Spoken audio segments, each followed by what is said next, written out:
My name is Anita, I'm 28 years old, and I'm standing outside my childhood home on Christmas Eve after 8 years of being dead to my family. They're inside celebrating without me, believing I died on the streets somewhere, while I transformed into Alexandra Chen, a successful CEO they'd never recognize. The warm light spilling from windows once meant love to me, but now I see the truth clearly as I watch them toast to their perfect family through the frost-covered glass. They mourned a daughter who never died, while I buried the girl who once loved them. Before I share what happens next, I'd love to know where you're watching from today. If you've ever felt invisible in your own family, please hit that like button and subscribe to hear how I turned their abandonment into my greatest triumph. This story will show you that sometimes the best revenge is becoming everything they said you'd never be. Growing up in the Sullivan household meant understanding one fundamental truth: I was the spare child, and my younger sister Bethany was the heir.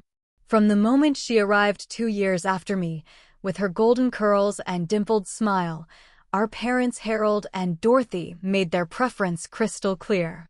While I earned straight A's and worked part-time jobs from age 14, Bethany could fail classes and steal from Mom's purse without consequence.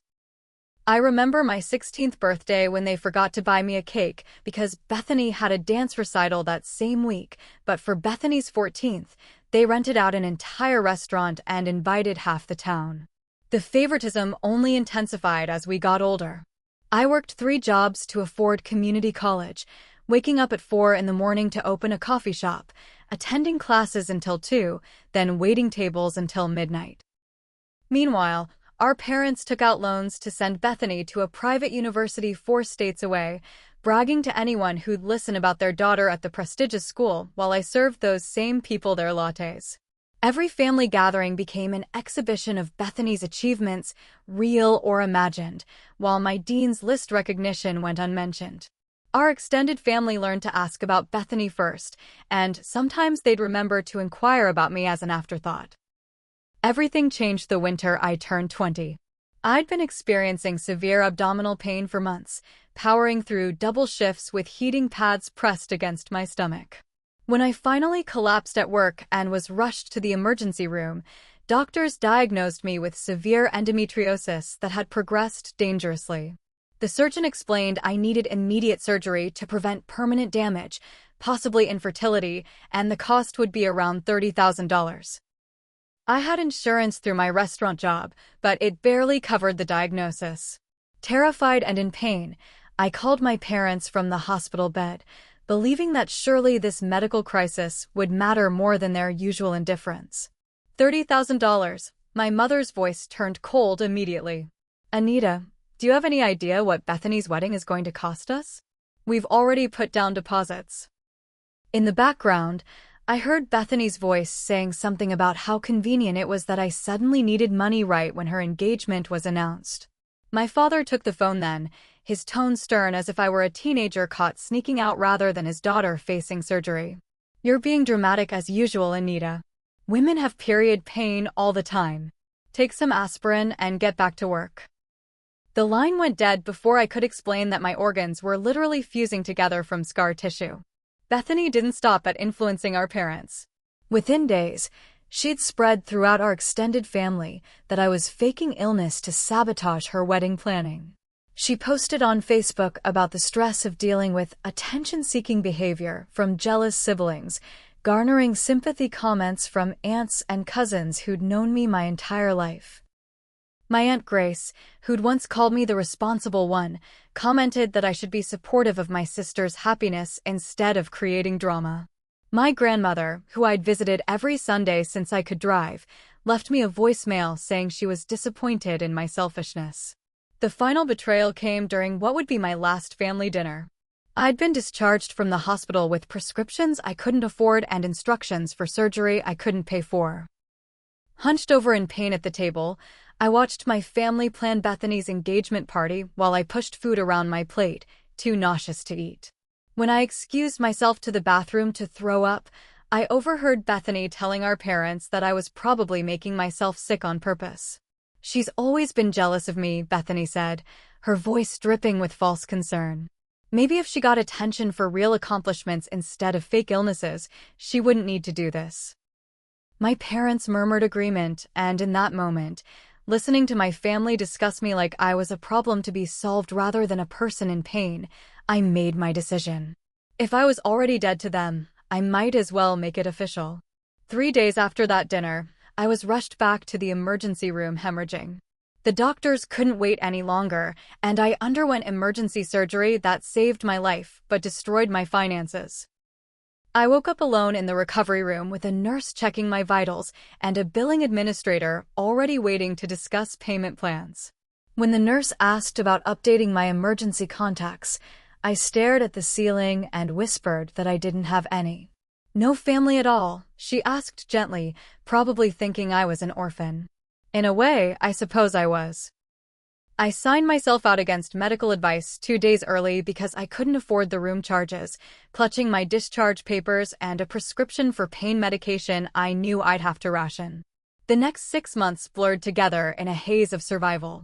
With $500 to my name and debts climbing toward $50,000 with interest, I made the kind of decision that desperate people make. I packed everything I could fit in my beat-up Honda Civic, leaving behind photo albums and childhood mementos that would only weigh me down. I drove 17 hours straight to Seattle, a city where nobody knew me and Sullivan wasn't a name that meant anything. I slept in my car for the first week, showering at truck stops and applying for jobs from coffee shop Wi-Fi. The pain from surgery made every movement agony, but homelessness has a way of prioritizing suffering, and staying warm trumped staying comfortable. I legally changed my name to Alexandra Chen on a rainy Tuesday in March, choosing Chen to honor the woman who would become my salvation. I'd met Mrs. Chen my 3rd week in Seattle when I stumbled into her restaurant, soaking wet and obviously desperate. She took one look at me counting coins to afford soup and hired me on the spot, probably recognizing something in my eyes that spoke to her own immigrant experience of starting over with nothing. The name change cost me money I didn't have, but Anita Sullivan needed to die for Alexandra Chen to live. I told Mrs. Chen my family was dead, which felt true enough, and she never pushed for details. Mrs. Chen became the mother I'd never had, teaching me about business between restaurant rushes and letting me sleep in the small apartment above the kitchen when she found out I was living in my car. She'd emigrated from Taiwan with nothing and built a successful restaurant through sheer determination, and she saw that same hunger in me. While I waited tables and washed dishes, she taught me about profit margins, supply chain management, and customer psychology. After closing, we'd sit at the back booth with her ancient laptop, and she'd show me online courses in business and marketing. "You work hard," she'd say in her accented English, "but working smart is what makes you rich." I enrolled in every free online course I could find, studying on my phone during breaks and staying up until 3 in the morning completing assignments. The restaurant work paid my immediate bills, but I knew I needed more. I started making jewelry during my few free hours, simple pieces from wire and beads I bought from dollar stores. Mrs. Chen let me display them by the register, and to my shock, they sold. Within 3 months, I had regular customers requesting custom pieces. I reinvented everything about myself during those early days.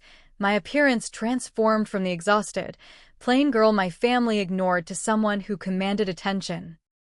I dyed my mousy brown hair black, learned makeup from YouTube tutorials, and dressed with the confidence I was determined to feel. My online business grew faster than I dared hope. What started as desperation jewelry making evolved into a curated accessories brand that resonated with young professionals. I named it Phoenix Designs, which felt appropriate for someone rising from ashes. By the end of my first year as Alexandra, I was making enough to rent a small studio apartment and hire my first part-time employee. The second year brought wholesale contracts and features in regional fashion blogs, always careful to avoid personal photos. I insisted on maintaining mystery around the brand's founder, claiming it was a marketing strategy when really I was terrified of being found. Meanwhile, the ghosts of my past made their own moves. My old phone number had long been disconnected, but I kept tabs on my family through fake social media accounts. 6 months after I vanished, they filed a missing person report, but not out of concern. Bethany's wedding was approaching, and apparently, it looked bad that the bride's sister couldn't be bothered to attend. The police report described me as potentially mentally unstable, prone to attention-seeking behavior, and likely to have run off with some man. They used a photo from when I was 17, 50 pounds heavier and worn down by their neglect. I watched them post in missing persons groups with messages about their beloved daughter and sister, the same people who'd let me hemorrhage alone rather than postpone a wedding. By year 3 of my new life, Phoenix Designs had evolved beyond anything I'd imagined.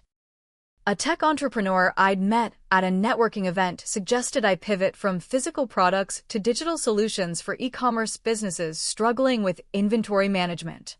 Using everything Mrs. Chen taught me about supply chains and my own experience building an online brand, I developed software that simplified the process for small businesses.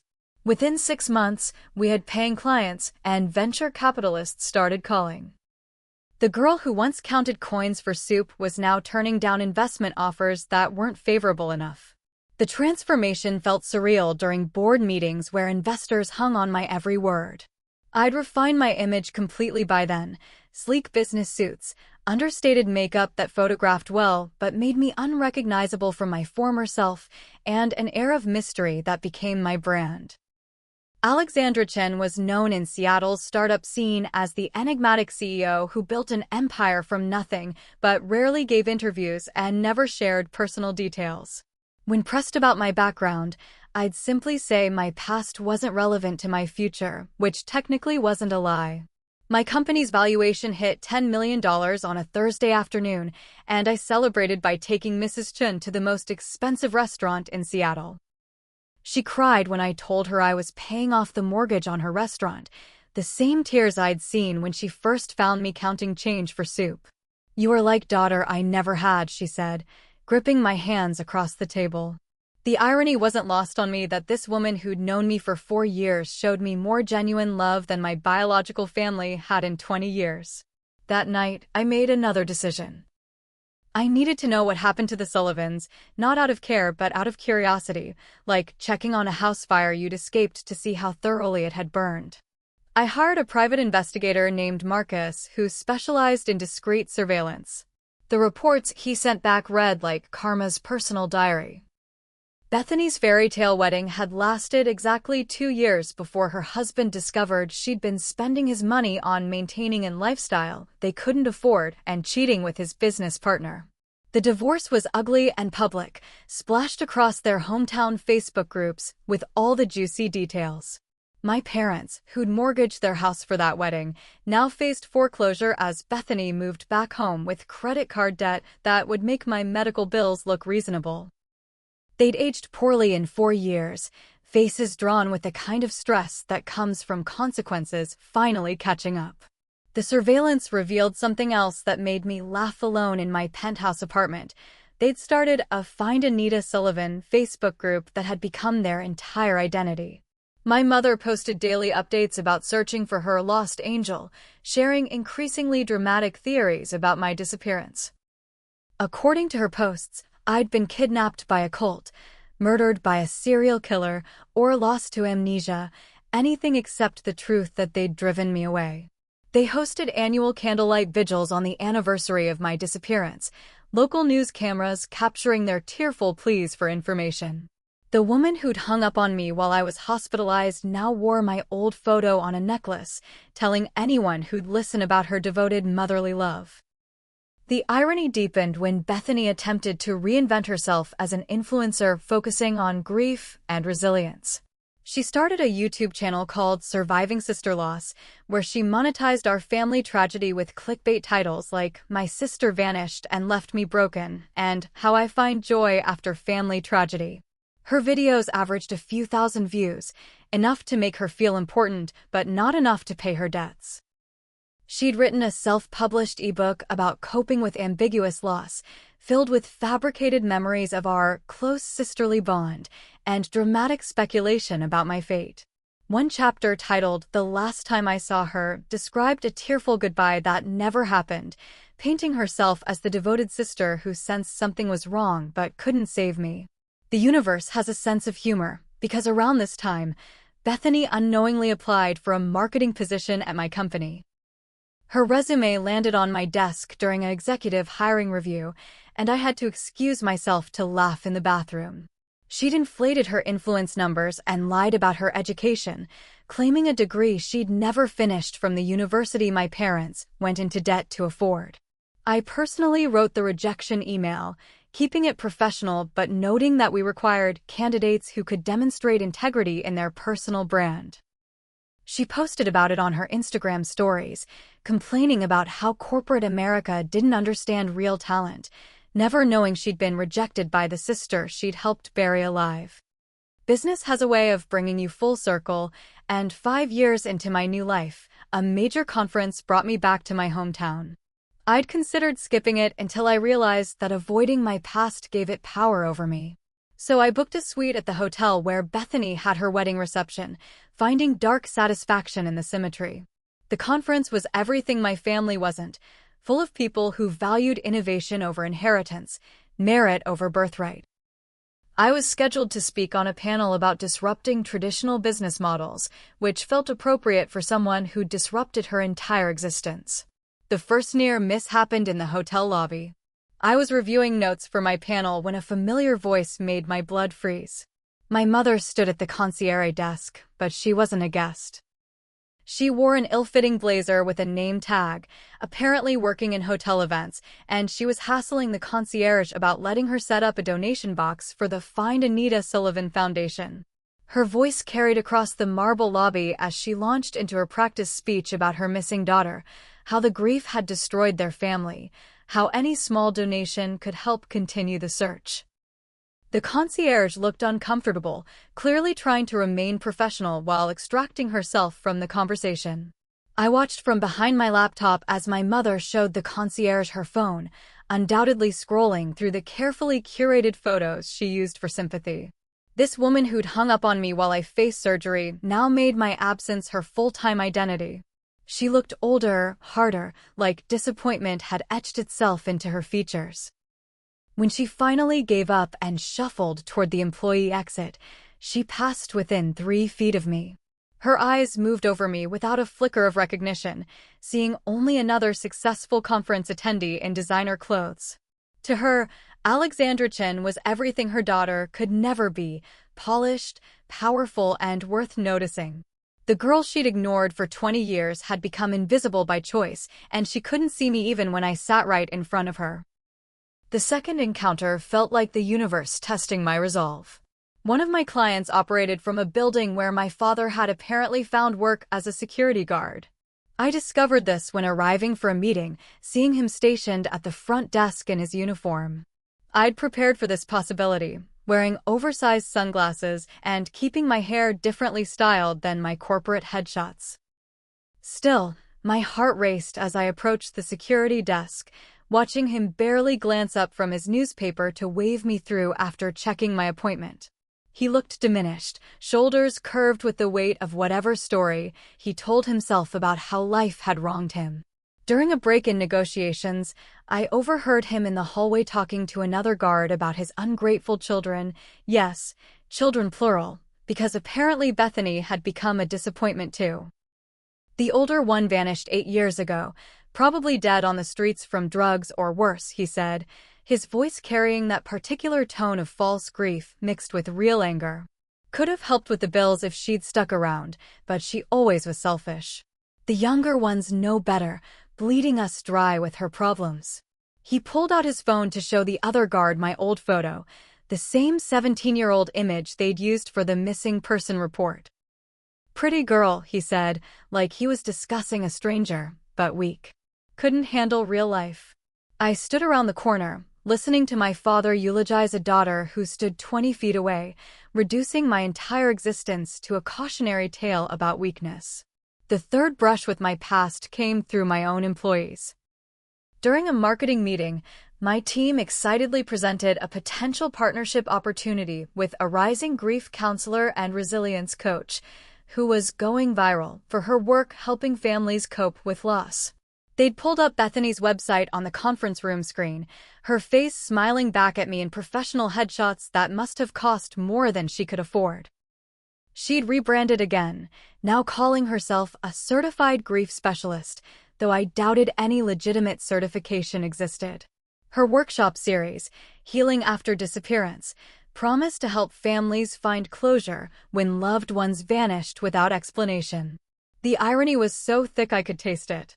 My marketing director praised Bethany's authentic approach to pain, how she turned personal tragedy into purpose. They showed me clips from her latest YouTube video where she cried on cue while describing the soul-crushing pain of losing a sister, how she'd personally searched homeless camps and morgues, how she'd never given up hope even when everyone else had. In reality, I knew from my investigator that she'd spent the months after my disappearance planning her wedding and posting party photos on the same social media where she now performed grief. My team couldn't understand why I declined the partnership so quickly, offering only that her values didn't align with our brand.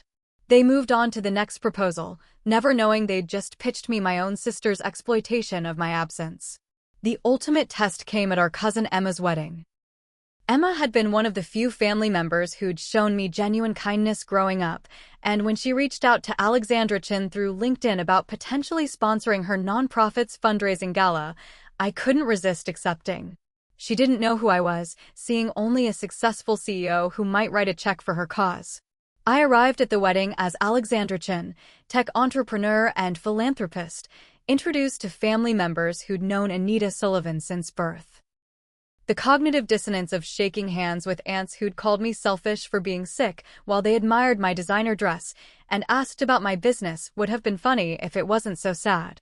I was seated at a table with distant relatives and other business contacts, close enough to the family section to hear every word. The conversation inevitably turned to family updates, and my Aunt Grace launched into the familiar tragedy of poor Harold and Dorothy's lost daughter. The table listened with appropriate sympathy as she described how I'd vanished without warning, probably fallen into drugs or prostitution, definitely dead by now. Such a waste, she sighed, sipping her wine. She had potential, but some people just can't handle pressure. At least Harold and Dorothy have Bethany, though Lord knows she's been a handful since the divorce. They dissected my life and death over appetizers, never noticing the woman at the next table gripping her champagne flute so hard it might shatter. Everything changed when Marcus, my investigator, sent me an encrypted file marked urgent. I'd asked him to dig deeper into the Find Anita Sullivan Foundation after seeing my mother's hotel solicitation, expecting to find typical nonprofit mismanagement. Instead, I discovered a criminal enterprise built on my presumed death. The foundation had raised over $200,000 through various campaigns, charity events, and online donations. The paperwork showed my parents and Bethany as board members, drawing salaries for their search efforts and administrative costs. They'd turned my absence into an income stream, and according to the financial records, they'd known I was alive since year 2. The smoking gun was an email thread between my parents and a police detective who'd actually investigated my disappearance. He'd found evidence of my name change and relocation within 6 months, tracking me through the legal paperwork to Seattle. He'd offered to facilitate contact, noting that I appeared to be safe and had clearly left voluntarily. My parents' response was chilling in its calculated coldness.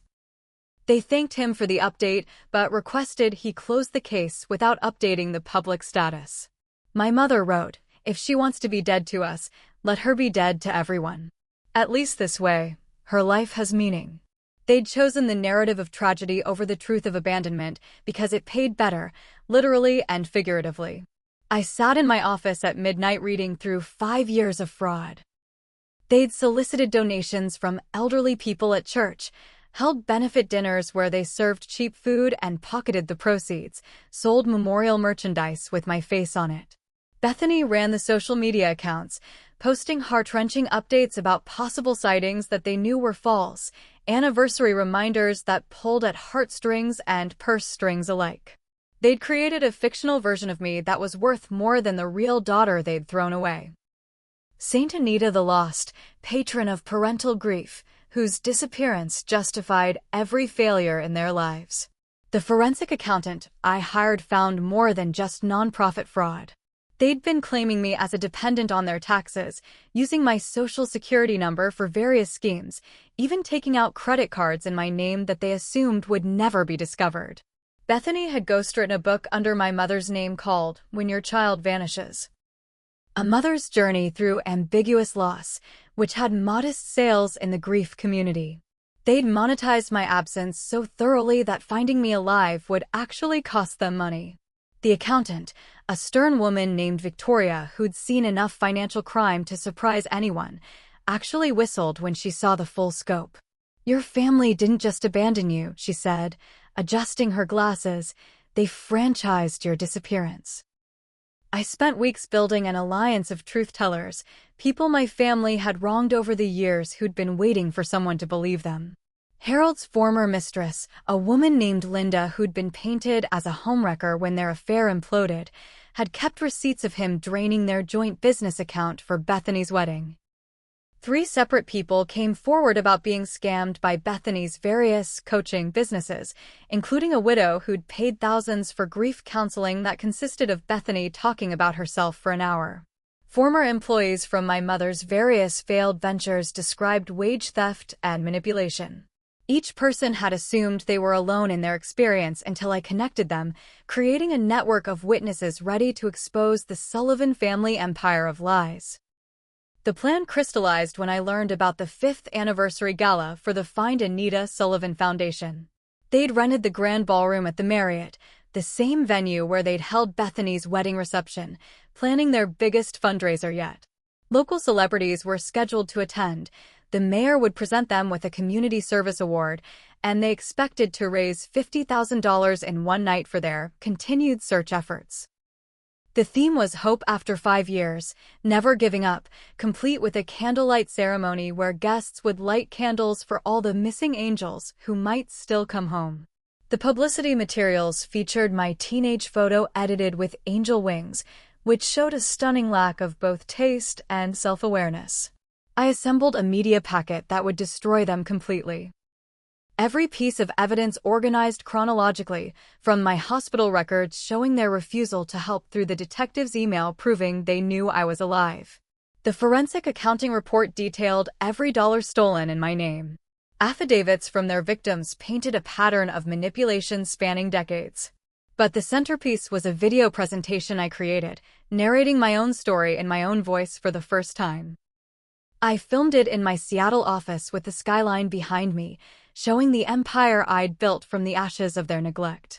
I didn't hide my face or disguise my voice. Alexandra Chen would tell Anita Sullivan's story, and then both versions of me would finally be free. The night of the gala arrived with the kind of dramatic weather that would feel cliché in fiction, but felt appropriate for my purposes. Thunder rumbled over the Marriott as guests arrived in their finest clothes, ready to perform charity for the cameras. I watched from my car as local news vans set up, reporters preparing their human interest segments about the devoted family who never gave up hope. My parents emerged from a limo they couldn't afford, my mother clutching my father's arm in a show of unified grief. Bethany followed in a designer dress that screamed rental, her phone already out to document every moment for her social media audience. They were celebrities in their own minds, the stars of a tragedy they'd written and produced. I entered through a side door, my invitation legitimate as a major donor under the Chen Corporation's charitable giving program. The ballroom was decorated with photos of me at various ages, none recent enough to cause recognition.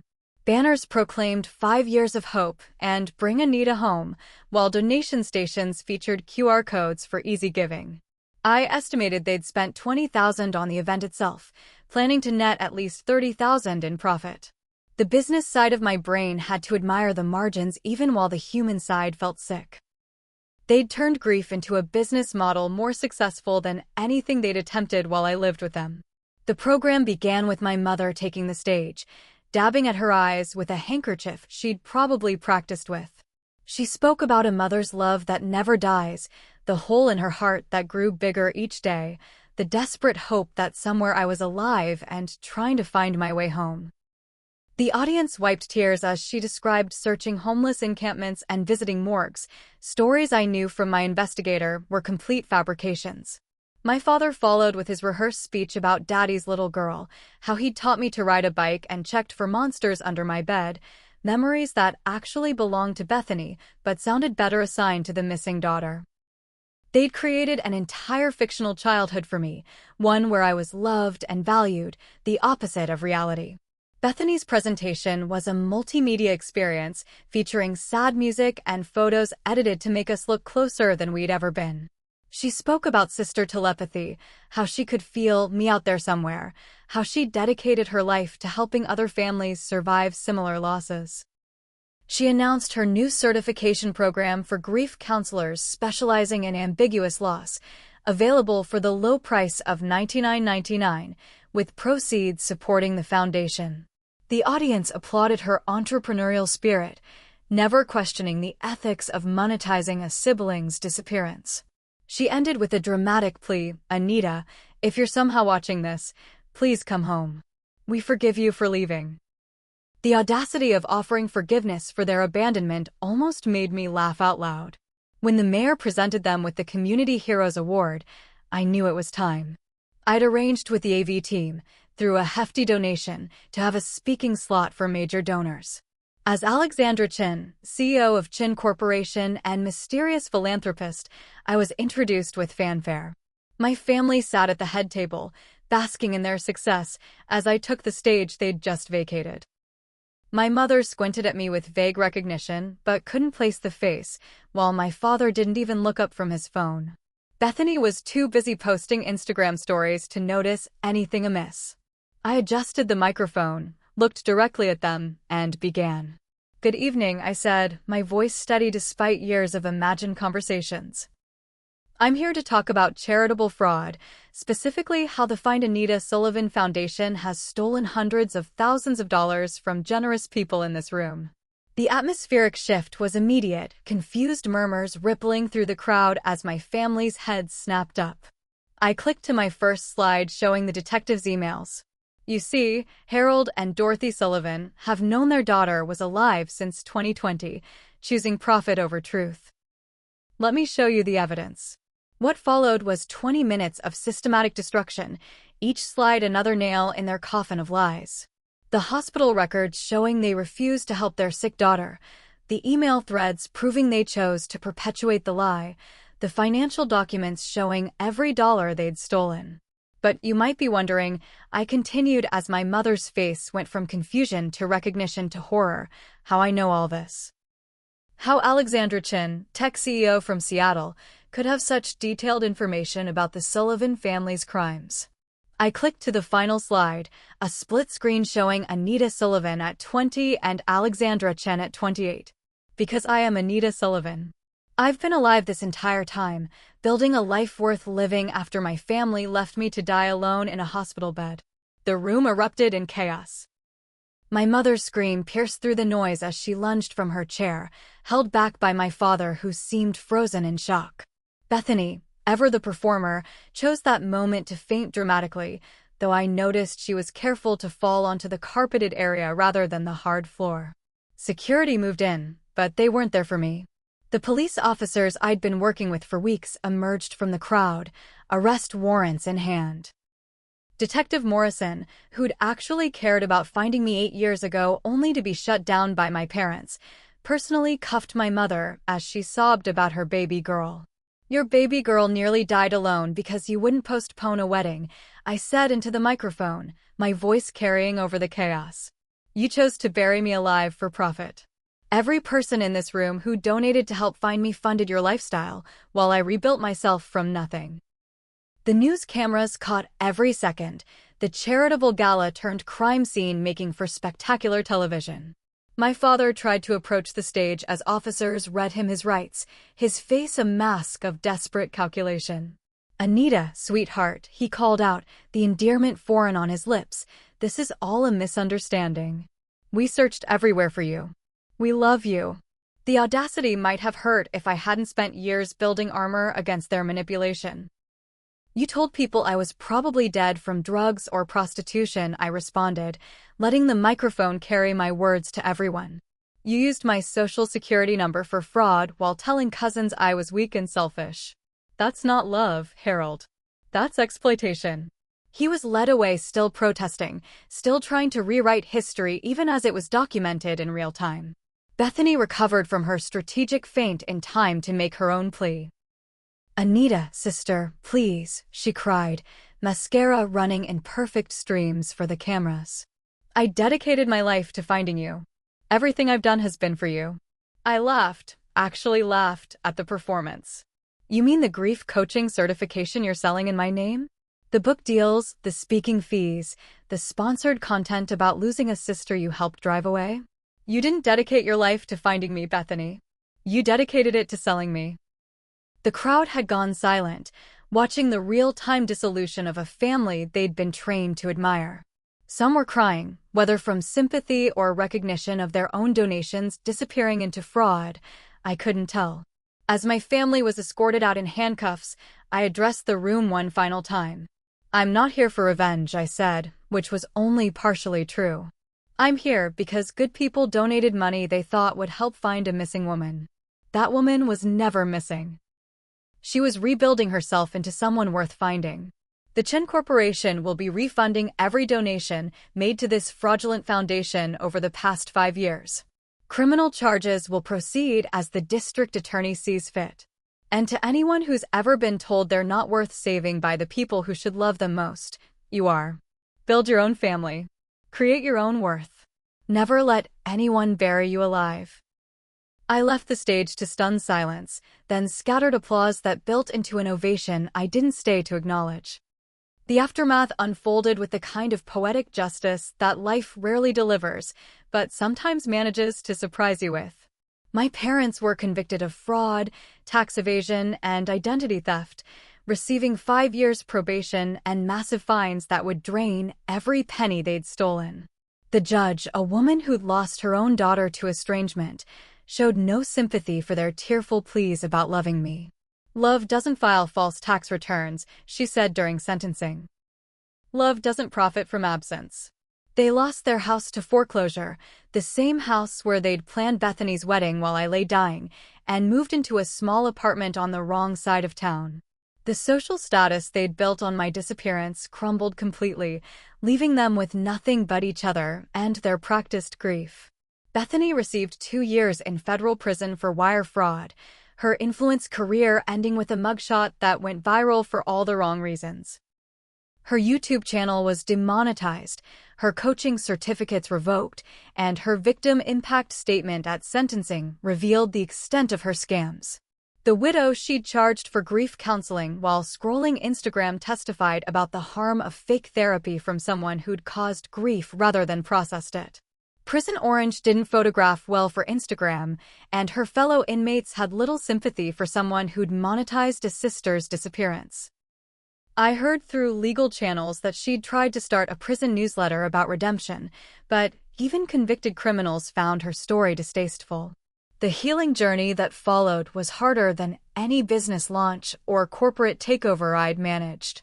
Success had been my armor, but therapy helped me understand it didn't have to be my identity. Dr. Martinez, recommended by Mrs. Chen, specialized in family estrangement and complex trauma. "You didn't just lose your family," she explained during one session. "You lost the hope that they could become the family you needed. That's a grief worth honoring." We worked through years of conditioning that said I was worthless, replacing my family's voices with my own truth. Some days were harder than others, particularly holidays when their absence felt like presence, but gradually I learned to fill those spaces with chosen family who showed up consistently. Mrs. Chen officially adopted me as an adult, a legal recognition of what our hearts had known for years. The ceremony was small, just us and a judge and her restaurant staff who'd become my siblings in all but blood. She cried when I asked to hyphenate my name, becoming Alexandra Chen Sullivan, keeping the part of my history that made me while honoring the woman who saved me. We celebrated with a feast at her restaurant, the same back booth where she'd taught me business now filled with people who knew my whole story and loved me anyway. Her biological children, who lived abroad, welcomed me as a sister, joking that I'd inherited the entrepreneurial gene fairly. The Chen Corporation evolved beyond software into a venture capital firm focusing on businesses run by estranged adults and abuse survivors. We funded everything from therapeutic programs to career training for people starting over with nothing, understanding that sometimes the best investment is in someone society has written off. My story became public after the trial, and thousands of emails poured in from people who'd been buried alive by their own families. We couldn't fund them all, but we created resources, support networks, and proof that choosing yourself over toxic family was an act of courage, not selfishness. The Harvard Business Review wrote a case study on our unconventional investment strategy, never understanding that profit was secondary to purpose. Love found me when I wasn't looking, as it often does when you finally feel complete alone.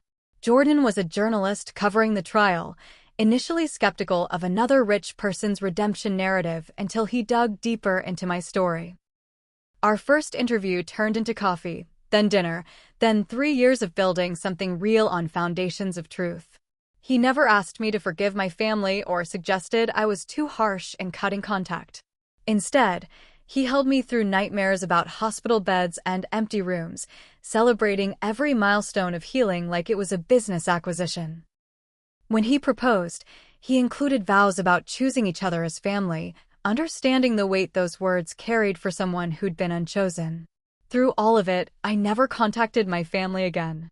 They sent letters through lawyers, birthday cards to my office, flowers on the anniversary of my return, but every attempt at contact went unanswered. My mother wrote 10-page letters about her love and regret, but they read like creative writing exercises rather than genuine remorse. My father sent newspaper clippings about my business success with notes about proud he was, apparently missing the irony that he only valued me after I'd proven profitable. Bethany commissioned a documentary about reconciliation after trauma that no network would air, especially after I sent cease and desist letters about using my image or story. They remained stuck in their narrative while I moved forward with mine. The deepest lesson from my journey isn't about revenge or success, but about the radical act of self-preservation. Sometimes the most loving thing you can do is walk away from people who refuse to see your worth. Blood doesn't obligate you to accept abuse, and family isn't defined by DNA, but by who shows up when you're bleeding.